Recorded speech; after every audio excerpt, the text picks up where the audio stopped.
In this WrestleTalk news, a bunch more AEW talent have been contacted by WWE, more news on the AEW backstage situation, and reviews of SmackDown and Rampage. Subscribe and enable notifications to always on for daily wrestling news videos. Support WrestleTalk! Amongst all the backstage chaos happening in AEW right now, it's easy to forget that Malakai Black might be done with wrestling entirely for a while. After his all-out match, he gave a bow to the crowd, and fans were left wondering if that meant that was it for his time in AEW. Reports since then stated that Black had requested his release from AEW, and in the Wrestling Observer newsletter yesterday, it was confirmed that Black has been granted a conditional release from AEW, including a non-compete clause where he can complete any indie dates but can't wrestle for WWE. The newsletter also confirmed that the report from a few weeks ago, where WWE had reached out a feeler to an AEW talent about returning to the company, was talking about Malakai Black. Interestingly, the report at the time said that the AEW talent in question was currently happy with their position in the company, which seems odd considering Black requested his release not long after. Fightful Select also corroborated Wrestling Observer's earlier report that when Malakai Black was contacted, he expressed his desire that he was still in WWE to them, saying he wished he was still there. But this appears to just be the tip of the iceberg. Now that Black is gone, there's reports of WWE wanting even more currently contracted AEW talent.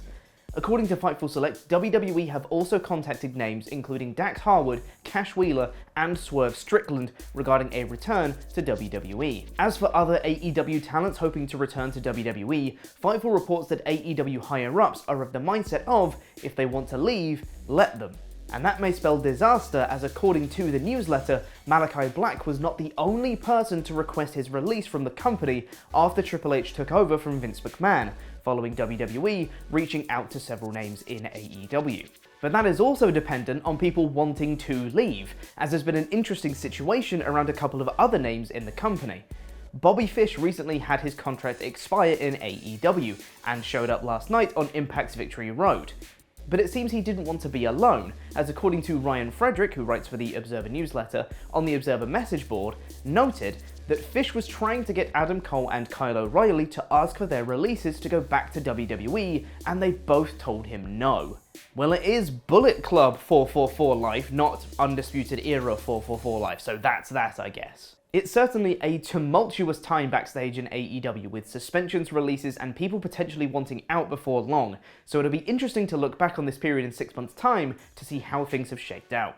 Regarding the investigation in the all-out brawlout with CM Punk and the Elite, Brian Alvarez has stated that nobody is communicating anything to Kenny Omega and the Bucks. Nothing. They're absolutely 100% in the dark. They also reportedly have no idea when they're returning to the company to continue wrestling, which is both insane to think about and a little sad, as Kenny Omega had only just returned to the company after his lengthy hiatus. As I said, tumultuous time in AEW. And now it's time for my review of SmackDown in about 5 minutes. Alright, let's get the elephant in the room out of the way. No, Bray Wyatt did not return to WWE on SmackDown. However, there was a new tease for him in the form of another QR code on a screen during a couple of backstage segments, which, if you follow it, gives you coordinates to where Monday's Raw is taking place and the word patricide, as in killing your father. Who is Wyatt going to kill on Monday? I don't know, but I'm sure it'll be fun. Now that's out of the way, Roman Reigns and the full bloodline kicked off this show, and you know what? With the Usos, Paul Heyman, Solo Sikoa, and Sami Zayn all together like this, they look absolutely phenomenal as a stable. Though, I think it would have looked better if everyone had a title except Sami, which they did until this week. What a stupid decision to have Solo Sikoa relinquish the North American title. I'm getting sidetracked. But the visual of all of them together was incredible, and the fact that they're all wearing their new merch, except Sami, who's still wearing the one and only Bloodline shirt he owns, is just wonderful attention to detail. That, funnily enough, played into this segment, but first, each member of the Bloodline got a chance to talk. Everyone except Sami, that is. This felt like the natural follow-up promo to Clash at the Castle, but that was 2 weeks ago, which felt a little odd, but they explained that Solo Sikoa was sent by the elders of the Samoan dynasty to help assist Reigns, freeing up the Usos to focus on their tag title reign. Reigns intimidated Solo, saying that the elders may have sent him, But he answers to him now. Acknowledge me. Which he did. They embraced. What a nice segment. Play the music. But Sami has something to say first. He cuts the music, and he says that he too would also like to acknowledge the tribal chief. To which Reigns runs him down, asking him why he's talking right now. Why are you wearing that shirt? Why are you tagging along? What do you want, Sami? Jey Uso is fired up and rips the Bloodline shirt off Sami upon Reigns' request. But Reigns fakes him out, saying he doesn't want him to wear that shirt ever again because he's got him a new one. One that says that Zayn is now an honorary Uso, an actual member of the Bloodline. I absolutely adored this segment, and I cannot get enough of this story with Sami. I'm now of the firm belief that Sami has to be the one to dethrone Roman. The Rock thing is a fun enough story if they do it, but Sami absolutely should be the one to take the title off him. We then got Liv Morgan versus Lacey Evans, which was weird. Welcome back, Lacey, I guess. The point of this match was to put over that Liv Morgan has no killer instinct, which means she won't be able to beat Ronda Rousey in an Extreme Rules match. They said that Lacey was being much more extreme in this match, and because the commentary said it, that must mean it's true. Lacey took the entirety of this match, I mean genuinely the entire thing, until she tried to use a kendo stick and Liv hit the Oblivion for the win. That's some odd booking. What's even odder is after the match she teased using the kendo stick on Lacey, only to drop it, only to actually use it, beat up Lacey some more, and then do a senton through a table on the outside, while the commentary team rejoiced in the fact that she does have a killer instinct after all. What a babyface. None of this really clicked with me. The booking choices were very strange, and Liv Morgan's championship run continues to be a very strange one. Madcap Moss and Ricochet backstage confront Sami Zayn and say how he's changed, but before they can truly insult him, Solo Sikoa comes out of nowhere and beats them up, cementing Sami's place in the Bloodline. I love this so much. After a video package about the Usos' title reign and a clip of Shawn Michaels winning the Royal Rumble in 1995. No, I'm not joking. We then got The New Day versus Maximum Male Models, which was very quick. The New Day won, and Max Dupree got annoyed afterwards. We then had a video package to hype the upcoming match of Braun Strowman versus Otis, which went for longer than I thought. And Otis got a lot more in this match than I thought, but ultimately, Braun won with a powerbomb. Cool. The Brawling Brutes backstage revealed that Sheamus will be facing Gunther again for the Intercontinental Championship on SmackDown in 2 weeks, on the season premiere, which is the go-home show for Extreme Rules, but okay, I guess you can just say that it's a season premiere whenever you want. That's fine. Drew McIntyre came out to announce that it will be a strap match between him and Karrion Kross at Extreme Rules. Kross tried to jump him, and failed, and then Scarlett got involved, which didn't help, and then she threw a fireball at McIntyre, which also didn't help as Drew was still on top, so she took the ultimate way out and punched him in the dick, which did help. Kross then choked him out, and acted like he was all dominant and stuff, despite getting his ass handed to him for the entire segment. Weird booking on this show. Dakota Kai faced Raquel Rodriguez next. Shotzi caused a distraction after a couple of minutes. Raquel rolled up Dakota, and I'm rapidly starting to not like this show anymore. After a couple of other backstage segments where Hit Row were hosting a party, I think, Los Lotharios came in and super kicked Hit Row after they'd been rejected by B-Fab earlier in the night. At least, I think it was Los Lotharios. I couldn't tell because of the poor lighting and camera work. But then we had the main event of the Usos defending their tag belts against the Brawling Brutes, and this was oodles of fun. Tons of time, loads of near falls, great psychology, just some wrestlers doing some wrestling. Sami got desperate here, grabbing a chair to help, but was stopped by Sheamus, who himself was then jumped by Imperium, who caused enough of a distraction for the Usos to hit super kicks and the 1D for the win. This was very fun stuff and a great end to the show. Just a shame about pretty much everything else except the opening segment then, hey. This show felt very filler. The opening segment was a filler segment that came 2 weeks too late until the Sami stuff picked up at the end, and there was genuinely nothing else very exciting on the show until the main event, which was great. I can't rate this episode higher than a 3 because they got the two most important bits of the show right, the beginning and the end, but the rest was very meh for me. Now hot tag to Tempest for Rampage Grand Slam. It's a long video today. So we kicked off this show that I totally forgot was going to be 2 hours long with the no DQ match between the House of Black and Darby and Sting. They wasted zero time here as Darby and Sting attacked the House of Black during their entrance. The good guys had a brief early advantage with Darby hitting an avalanche code red on Brody King, but Buddy Matthews nailed Darby with a jumping knee during his suicide dive before Sting got pushed through 2 tables. He really hit his head on the second table, which was scary, and then the house handcuffed him as Darby tried to fight back. They dragged Darby to the stage where he managed to fight off both men and hit a massive coffin drop off the entranceway before Brody slammed Darby off the stage through a table. Buddy recovered and looked to finish Sting off, only to be cut off by the great Muta.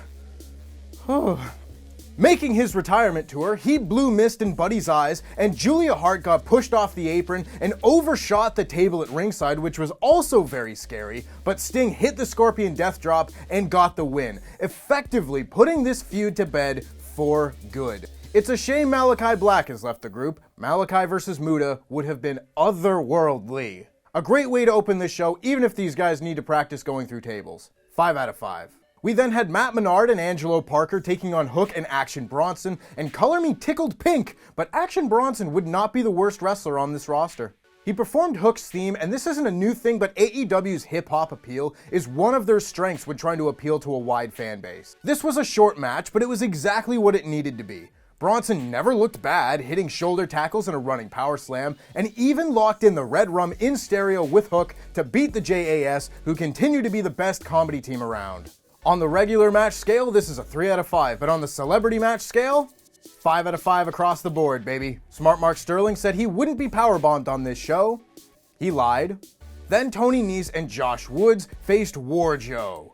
This match also started before they could get in the ring, with a brawl that led to Woods and Wardlow throwing each other around with suplexes, which is just so impressive. Their fight spilled to the outside, and Samoa Joe just hit the Muscle Buster on Nese for the quick win. Afterward, Wardlow was going to powerbomb Nese, but Sterling tried to make the save, only to be hit with a powerbomb symphony for his trouble.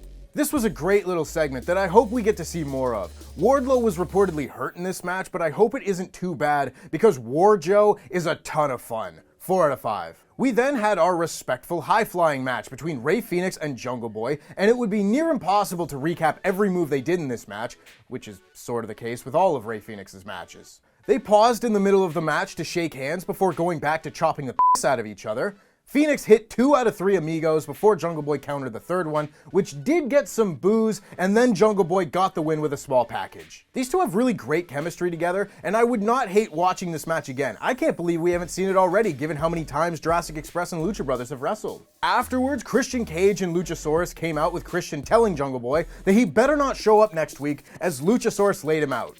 This was a very successful match and post-match segment, I thought. Go out of your way to see this match. 5 out of 5. Eddie Kingston then took on Sammy Guevara, and Sammy started this match by calling Eddie a fat piece of shit to his face, a callback to their backstage altercation, and you may be shocked to hear that Eddie Kingston didn't take this well. Eddie beat him up around ringside until Sammy back body dropped him off the apron. This was the only period of heat until Eddie made his comeback, hitting a series of spinning back fists in a row and locking in the stretch plum to get the submission win. Until AEW actually pulled the reverse Uno card and disqualified Eddie for not releasing the hold after the match. I had hoped that this would be the end of this year-long Kingston JAS feud, but I guess not. This is one of my personal most hated finishes in all of wrestling, and I was having fun until this ending. Stop, you've beat him too much, you lose. 3 out of 5. Jade Cargill defended the TBS Championship against Diamante, and this was about what you would expect.